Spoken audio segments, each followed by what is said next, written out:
दुनिया के सामने आ गया है काबा का एक ऐसा सच जिससे सब है अनजान। वो सच जिसके बाहर आ जाने से हो गया है पूरा इस्लामिक वर्ल्ड परेशान। क्या काबा की शक्ल में एक मंदिर को पूजते हैं करोड़ों मुसलमान?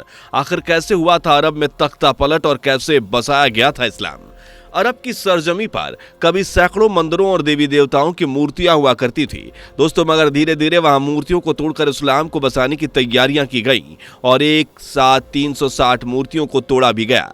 लेकिन जिस इस्लाम की हदीसों और नियमों को दुनिया भर में करोड़ों मुसलमान अपनाते आ रहे हैं वो असल में चोरी किए गए हैं। जी हाँ दोस्तों, इस्लाम में बताई गई ज्यादातर बातें किसी दूसरे धर्म से कॉपी की गई हैं जो उस वक्त अरब में पनप रहे थे। इतना ही नहीं बल्कि काबा शरीफ जिसका दुनिया भर में करोड़ों मुसलमान चारों ओर चक्कर लगाकर अपनी हज को पूरा करते हैं वो भी किसी दूसरे धर्म से लिया गया है। अरब में फैले इस्लाम की हकीकत आज के इस वीडियो में हम आपको बताने वाले हैं। वीडियो को आखिर तक जरूर देखिएगा। वीडियो पसंद आए तो वीडियो को लाइक और शेयर जरूर कर दीजिएगा। वीडियो में आगे बढ़ें उससे पहले अगर आप एक सच्चे हिंदू हैं तो सब्सक्राइब करें फैक्ट मंत्रा चैनल को और बेल नोटिफिकेशन को ऑल पर लगाएं ताकि कोई भी वीडियो मिस ना हो। दोस्तों, इस्लामिक किताबों में भी इस बात का जिक्र मिलता है कि इस्लाम के आने से पहले अरब में मूर्तियों की पूजा की जाती थी जिसे इस्लामिक टर्म में बुत परस्ती कहा जाता है। अरब में रहने वाले लोग कबीलों में बटे हुए थे और अलग अलग कुल देवी और कुल देवता की पूजा किया करते थे। लेकिन फिर 613 ईस्वी के आसपास मोहम्मद साहब ने अल्लाह का पैगाम और इस्लाम को अरब में फैलाना शुरू किया, जिसके बाद से अरब में मूर्ति पूजा को बंद करवा दिया गया। इतना ही नहीं, सैकड़ों मूर्तियों को तोड़ा भी गया। लेकिन अगर कहा जाए कि इस्लाम बाकी धर्मों से बहुत अलग है तो ऐसा नहीं है, क्योंकि उस वक्त अरब में जो भी धर्म पनप रहे थे उन सबके कायदे कानूनों को कॉपी करके इस्लाम धर्म की नींव रखी गई थी। आपको जानकर हैरानी होगी कि मुस्लिमों के लिए सबसे पवित्र जगह माने जाने वाला काबा शरीफ भी इस्लाम की देन नहीं है, बल्कि इस्लाम के आने से पहले हज जैसी एक धार्मिक यात्रा अरब में चलन में थी। जिस जगह आज काबा मौजूद है उस जगह एक कबीले की इबादतगाह हुआ करती थी जिसे बाद में काबा की शक्ल दे दी गई। लेकिन उसकी इबादत वैसी ही होती रही जैसी पहले लोग किया करते थे, यानी उसके चारों तरफ घूमकर। हालांकि इस्लाम के मुताबिक काबा शरीफ को अल्लाह का घर कहा जाता है जिसे सबसे पहले आदम अलैहिस्सलाम ने बनवाया था और फिर बाद में अल्लाह के हुक्म से इब्राहिम अलैहिस्सलाम ने पूरा इसे बनवाया। मोहम्मद साहब के आने के बाद यहाँ तवाफ यानी हज शुरू हुई। दोस्तों, आपको बता दें कि अरब में इस्लाम के आने से पहले मक्का पर कुरैश नाम के कबीले का शासन चलता था। मोहम्मद साहब भी इसी कबीले से ताल्लुक रखते थे। कहा जाता है कि 608 ईस्वी में कुरैश कबीले वालों से काबा को फिर से बनवाया गया था। इस बार इसे लकड़ी से बनाया गया था और इसमें 2 खिड़की और एक दरवाजा भी बनाया गया था। इस वक्त तक मक्का की बागडोर मोहम्मद साहब के दादाजी अब्दुल मुतल्लिब के हाथों में थी। सन 620 में मोहम्मद साहब मक्का से मदीना चले गए थे। ऐसा माना जाता है कि जब मक्का में लोगों ने उनकी शिक्षाओं का विरोध करना शुरू कर दिया तो वो मक्का छोड़कर मदीना चले गए। सन 624 में मोहम्मद साहब ने काबा को दुनिया भर के मुस्लिमों के लिए किबला घोषित कर दिया। तभी से दुनिया भर के मुसलमान काबा को अपना किबला मानकर उसकी तरफ रुख करके नमाज पढ़ते आए हैं। आपको बता दें कि इसके पहले तक दुनिया के मुसलमान जेरूसलम की तरफ रुख करके नमाज पढ़ा करते थे। दोस्तों, मोहम्मद साहब ने मक्का में मौजूद मुस्लिमों के इस पवित्र स्थान यानी काबा को सबसे अलग और यूनिक बनाने की कोशिश की, क्योंकि अरब में एक से ज्यादा काबा हुआ करते थे। ऐसा कहा जाता है कि मोहम्मद साहब ने ऐसा कई काबों को अपने साथियों से कहकर ढहाने का हुक्म दे दिया। सन 630 में मोहम्मद साहब वापस मक्का आए तो उन्होंने मक्का को जीत लिया और आस पास के सभी एक जैसे दिखने वाले काबों को ढहाने का हुक्म दे दिया। ऐसा इसलिए ताकि मक्का के काबा के अलावा कोई और काबा न बचे। ये सिर्फ बातें नहीं बल्कि हम इसकी सबूत भी आपको बताने वाले हैं।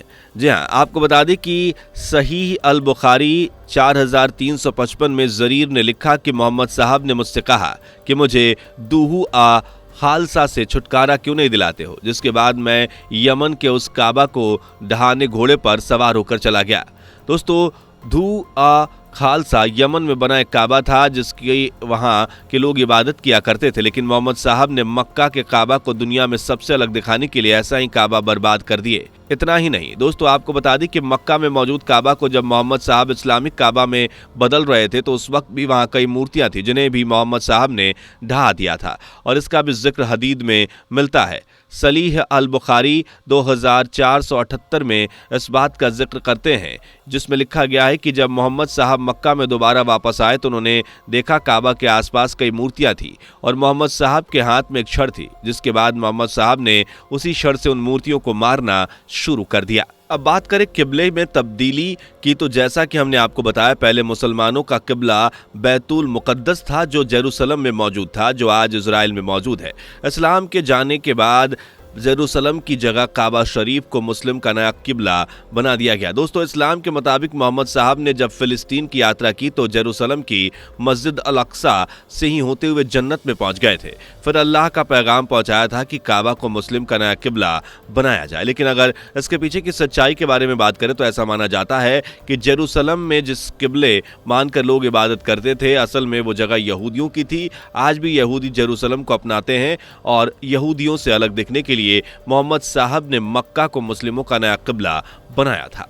दोस्तों, अब बात करें उन रिवायतों की जो इस्लाम में सबसे जरूरी मानी जाती है, वो भी किसी न किसी धर्म से ही ली गई हैं। उन्हीं में से एक है तवाफ करना। जी हाँ दोस्तों, काबा शरीफ के चारों तरफ चक्कर लगाना हज करने को तवाफ कहा जाता है। लेकिन सिर्फ मुस्लिम ये तवाफ नहीं करते, बल्कि इस्लाम के आने से पहले अरब में तवाफ किया जाता था। इस्लाम से पहले लोग नंगे होकर भी काबा के चारों तरफ घूमकर तवाफ करते थे, लेकिन फिर इस्लाम के आने से मुस्लिमों ने बगैर सिला सफ़ेद कपड़ा पहनकर तवाफ करना शुरू कर दिया, जिसका जिक्र भी सहीह अल बुखारी में मिलता है। तवाफ के बाद हज यात्रा का सबसे जरूरी हिस्सा सई माना जाता है। जी हाँ दोस्तों, मक्का में सफा और मारवा दो पहाड़ हैं जो काबा शरीफ के दोनों साइड में मौजूद हैं। इन दोनों पहाड़ों के बीच यात्रा करने को सई कहा जाता है। लेकिन इस्लाम से पहले मक्का में रहने वाले बुत परस्त भी सफा और मारवा के बीच यात्रा करते थे। सही अल बुखारी 3847 में इस बात का जिक्र मिलता है। इससे यह साबित होता है कि इस्लाम में सई को भी बुत परस्तों से कॉपी किया गया है। इसके अलावा आपको बता दें कि इस्लाम के आने से पहले मक्का के लोग पत्थरों की पूजा किया करते थे, लेकिन इस्लाम में इसमें थोड़ी सी तब्दीली की गई। हर तरफ के पत्थर की पूजा करने की बजाय सिर्फ एक पत्थर को कीमती माने जाने लगा जो काबा शरीफ में लगा हुआ है। जी हाँ, उसे हजरे अस्वद कहा जाता है। इस्लामिक किताबों के अनुसार ये पत्थर बहुत जन्नती है और हजरत इब्राहिम ने इस पत्थर को जन्नत से उतारा था, काबा शरीफ में लगवाया गया था। तभी से हज के दौरान दुनिया भर के करोड़ों मुसलमान इसको किस करते हैं। इसके अलावा हज के दौरान बगैर सिला सफेद कपड़ा पहनना भी इस्लाम में किसी दूसरे धर्म से लिया गया है। इसी के साथ जानवरों की कुर्बानी देना भी इस्लाम के आने से पहले अरब में चलन में था। फर्क इतना है कि उसे पहले बलि कहा जाता था, बाद में कुर्बानी कहा गया। दोस्तों, इस्लाम की इन बातों को जानकर आपको कैसा लगा हमें कमेंट करके जरूर बताइए। वीडियो को लाइक और शेयर जरूर कर दीजिएगा। इस तरह की वीडियोस देखने के लिए हमारे चैनल को सब्सक्राइब कर दीजिएगा। मुलाकात होगी अगली वीडियो में। Bye bye. दोस्तों, आपको स्क्रीन पर 2 और वीडियोस दिखाई दे रही हैं, जिसे देखने के लिए स्क्रीन पर क्लिक करें।